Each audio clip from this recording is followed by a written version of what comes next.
കർണാടക അറിയുന്ന ഒരുപാട് സ്റ്റാഫിന് ഇവിടെ നിർത്തിയിട്ടുണ്ട്. ആചാരാനുഷ്ഠാനങ്ങൾ ഇവരോട് പറഞ്ഞിട്ട് പോലും ഇവരത് ഉൾക്കൊള്ളാനോ മനസ്സിലാക്കാനോ തയ്യാറില്ല. ഇവരൊരു ഒരു ഒരു ഒരു ഫൈറ്റ് ചെയ്യലാണ്.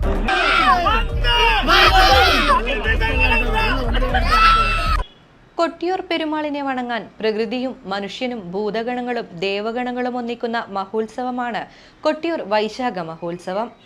കാലങ്ങളായി വിശ്വാസവും ആചാരങ്ങളും ചേർന്ന് നിലകൊള്ളുന്ന കൊട്ടിയൂരിൽ ഇപ്പോൾ സ്ഥിതിയാകെ മാറിയിരിക്കുകയാണ്.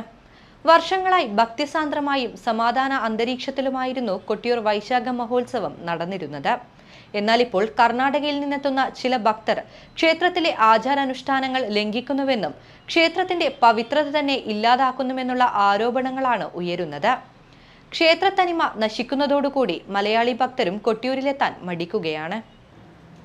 സമൂഹ മാധ്യമത്തിലൂടെ കൊട്ടിയൂർ ക്ഷേത്രത്തെപ്പറ്റി അറിഞ്ഞാണ് ഇപ്പോൾ അന്യസംസ്ഥാനങ്ങളിൽ നിന്ന് ഭക്തർ കൊട്ടിയൂരിലേക്ക് ഒഴുകിയെത്തുന്നത്. എന്നാൽ വൈശാഖോത്സവത്തിന്റെ ആചാരാനുഷ്ഠാനങ്ങൾ മനസ്സിലാക്കാതെ കർണാടകയിൽ നിന്നെത്തുന്ന ചിലരുടെ പെരുമാറ്റം മറ്റു ഭക്തർക്ക് ബുദ്ധിമുട്ടുണ്ടാക്കുന്നതോടൊപ്പം ക്ഷേത്രത്തിന്റെ തന്നെ പവിത്രത നശിപ്പിക്കുകയാണെന്ന പരാതിയാണ് ഉയരുന്നത്. കൂടാതെ സമൂഹ മാധ്യമങ്ങളിൽ തെറ്റായ രീതിയിൽ വാർത്തകൾ പ്രചരിപ്പിക്കുന്നതായും കൊട്ടിയൂരിലെ താൽക്കാലിക ജീവനക്കാർ പറഞ്ഞു. തടഞ്ഞിട്ടുണ്ടാവും, അല്ലാണ്ട് ആരും അടിക്കുകയോ പിടിക്കുന്നില്ല. അത് നിങ്ങൾ ആ വീഡിയോ കണ്ടാൽ തന്നെ മനസ്സിലാവും. ഷൗട്ട് ചെയ്യും. കാരണം വെച്ചാൽ നമ്മൾ ചില സമയത്ത് നമുക്ക് അത്രയും ഗതികെട്ട് കഴിഞ്ഞാൽ നമ്മൾ ചിലപ്പോൾ എന്തെങ്കിലും ഒരു തിരിച്ച് പറഞ്ഞിട്ടുണ്ടാവും. കാണുന്ന കർണാടക മുഴുവൻ അവരെ ഭാഗം മാത്രം ന്യായീകരിച്ചുകൊണ്ടല്ലേ ഇപ്പം കാണിക്കുന്നത് തേച്ചു. ഇതിൻ്റെ യഥാർത്ഥ വശം എന്ന് പറഞ്ഞാൽ ഇവിടെ പോലീസിൻ്റെ മൊത്തം CCTV അടക്കമുണ്ട്. അതിൽ പരിശോധിച്ചാൽ കാണാം അവരെ കളിയും കുറ്റക്കേടുകളും അവരെന്തെല്ലാം ഇവിടെ ചെയ്യുന്നുള്ളത്.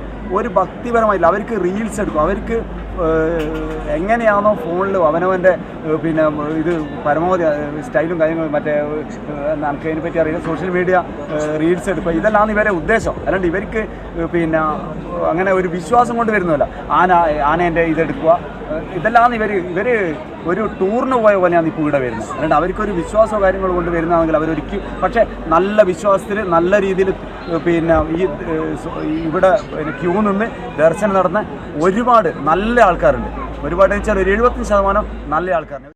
കഴിഞ്ഞ വർഷം മുതലാണ് കർണാടകയിൽ നിന്നും നിരവധി ഭക്തജനങ്ങൾ കൊട്ടിയൂരിലേക്ക് എത്താൻ തുടങ്ങിയത്. ഭൂരിഭാഗം പേരും സോഷ്യൽ മീഡിയ വഴിയും ഇൻസ്റ്റഗ്രാം റീൽസ് വഴിയുമാണ് അമ്പലത്തെക്കുറിച്ച് അറിയുന്നതും കൊട്ടിയൂരിലേക്ക് എത്തുന്നതും. അതുകൊണ്ട് തന്നെ ഭൂരിഭാഗം പേരും കൊട്ടിയൂരിന്റെ ആചാരാനുഷ്ഠാനങ്ങളും രീതികളും പാലിക്കുന്നില്ല. ഐതിഹ്യപ്രകാരം സതീദേവി ആത്മാഹൂതി ചെയ്ത ശേഷം യാഗനിദ്രയിലുള്ള പെരുമാളാണ് കൊട്ടിയൂരിൽ. അതുകൊണ്ട് തന്നെ വലിയ ശബ്ദങ്ങളോ ആർപ്പുവിളികളോ അക്കരെ സന്നിധിയിൽ പാടില്ല. എന്നാൽ ജീവനക്കാർ നിരവധി തവണ ശ്രദ്ധയിൽപ്പെടുത്തിയിട്ടും യാതൊരു ചിട്ടയും പാലിക്കാതെ ഇൻസ്റ്റഗ്രാം റീൽസ് എടുത്തും ആർപ്പ് വിളിച്ചുമാണ് ഭക്തർ പെരുമാറുന്നത്. ഒരു മഹാക്ഷേത്രത്തിന് വേണ്ട ശില്പഗാംഭീര്യമോ കെട്ടിട സമുച്ചയങ്ങളോ ഇല്ലാത്ത ക്ഷേത്രമാണ് അക്കരെ കൊട്ടിയൂർ. പഴമ നിലനിർത്തി മനുഷ്യനും പ്രകൃതിയും ഒന്നാവുക എന്ന അത്യപൂർവത കാത്തുസൂക്ഷിക്കുന്ന കൊട്ടിയൂരിൽ കൂടുതൽ സൗകര്യങ്ങൾ ഏർപ്പെടുത്താൻ സാധിക്കില്ല എന്നത് വാസ്തവമാണ്. ഇത് മനസ്സിലാക്കാതെ സമൂഹ മാധ്യമങ്ങളിൽ തെറ്റായ രീതിയിൽ വാർത്ത പ്രചരിപ്പിക്കുന്നുവെന്നും തിരക്ക് നിയന്ത്രിക്കാൻ ശ്രമിക്കുന്ന ജീവനക്കാരോട് അക്രമ സ്വഭാവം കാണിക്കുന്നതായും കൊട്ടിയൂരിലെ താൽക്കാലിക ജീവനക്കാർ പറഞ്ഞു. പക്ഷേ ഇവിടുത്തെ ആചാരാനുഷ്ഠാനങ്ങൾ പാലിക്കപ്പെടുന്നില്ല. ഈ വരുന്നവർ അവരത് മനസ്സിലാക്കിയിട്ടും അത് കാരണം ഇവിടെ കഴിഞ്ഞ പ്രാവശ്യം കർണാടക അറിയാത്തതുകൊണ്ട് കുറച്ച് ചെറിയൊരു ബുദ്ധിമുട്ടുകളുണ്ടായിരുന്നു. പക്ഷേ ഇപ്രാവശ്യം കർണാടക അറിയുന്ന ഒരുപാട് സ്റ്റാഫിന് ഇവിടെ നിർത്തിയിട്ടുണ്ട്. പക്ഷേങ്കിൽ എന്നിട്ട് ഇവിടുത്തെ ആചാരാനുഷ്ഠാനങ്ങൾ ഇവരോട് പറഞ്ഞിട്ട് പോലും ഇവരത് ഉൾക്കൊള്ളാനോ മനസ്സിലാക്കാനോ തയ്യാറില്ല. ഇവരൊരു ഒരു ഒരു ഒരു ഫൈറ്റ് ചെയ്യലാണ്. നമ്മൾ തൊഴുതിട്ടും കുമ്പിട്ടിട്ടും ഒക്കെ അവരോട് പറഞ്ഞു ഇത് ഈ ചടങ്ങ് അത്രയും ഇതായിട്ടുള്ളൊരു ചടങ്ങാണ്, അത്രയും പ്രാധാന്യമുള്ളൊരു ചടങ്ങായത്, ഇതിനെ നമ്മൾ അങ്ങനെ അലങ്കോലപ്പെടുത്താൻ പാടില്ല, നിങ്ങൾ ഈ ആചാര ലംഘനം നടത്തുന്നത് എന്നൊക്കെ പറഞ്ഞു. അത് കന്നഡ ഇവരെ ഭാഷയിൽ പോലും പറഞ്ഞിട്ട് ഇവരത് ഉൾക്കൊള്ളാൻ തയ്യാറില്ല. ഇവർക്കത് അതിൻ്റെ ഉള്ളിലൊന്ന് കയറണം. ഇവർക്ക് അങ്ങ് ഒന്ന് ഫൈറ്റ് ചെയ്ത് കയറുന്ന പോലെ കയറണം. ക്ഷേത്രത്തനിമ നശിക്കുന്നതോടുകൂടി മലയാളി ഭക്തരും കൊട്ടിയൂരിലെത്താൻ മടിക്കുകയാണ്. പലരും തൊഴാതെ തിരിച്ചു പോയതായും തദ്ദേശീയരുമായുള്ള ഭക്തർ വൈകുന്നേരങ്ങളിലും രാത്രികളിലുമായാണ് കൊട്ടിയൂരിൽ എത്തുന്നതെന്നും നാട്ടുകാർ പറഞ്ഞു. കുറേ പേരൊക്കെ തൊഴാൻ വേണ്ടി വന്നിട്ട് തൊഴാൻ വരാൻ ഒരു മടിയാവുന്ന സാഹചര്യത്തിലേക്ക് ഒരു കാര്യങ്ങൾ പോകണം. കാരണം മണിക്കൂറോളം വന്ന് നിന്നിട്ട് തിരുവഞ്ചിറയിലൊന്നും ഇറങ്ങാൻ പറ്റാത്ത സാഹചര്യമുണ്ട്. ഒരു ടൂറിസം വകുപ്പൊക്കെ ആയിട്ടൊരു വെബ്സൈറ്റിൽ മര്യാദക്കുള്ള പരസ്യങ്ങളൊന്നും ഇല്ലാത്തതുകൊണ്ടായിരിക്കും ഇങ്ങനെയുള്ള ക്രൗഡ് റഷ് ഉണ്ടാകുന്നതും നാട്ടുകാർക്കും അതേപോലെ കേരളത്തിലുള്ളവർക്കൊരു ബുദ്ധിമുട്ടാകുന്നതും പലരും വരാൻ മടിക്കുന്നതും അതുകൊണ്ടാണ്.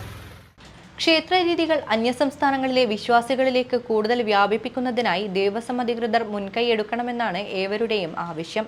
കൊട്ടിയൂരിന്റെ ചരിത്രവും ആരാധനാ രീതിയും പ്രത്യേക ശൈലിയും മനസ്സിലാക്കി ക്ഷേത്ര ചിട്ടവട്ടങ്ങളെയും പവിത്രതയെയും സംരക്ഷിച്ചുകൊണ്ട് എല്ലാ അയൽ സംസ്ഥാനങ്ങളിലെ വിശ്വാസികളും ഒരുമിച്ച് തന്നെ ഇനിയുള്ള വൈശാഖ മഹോത്സവ നാളുകളെ വരവേൽക്കണമെന്നാണ് മലയാളികൾ ആഗ്രഹിക്കുന്നത്.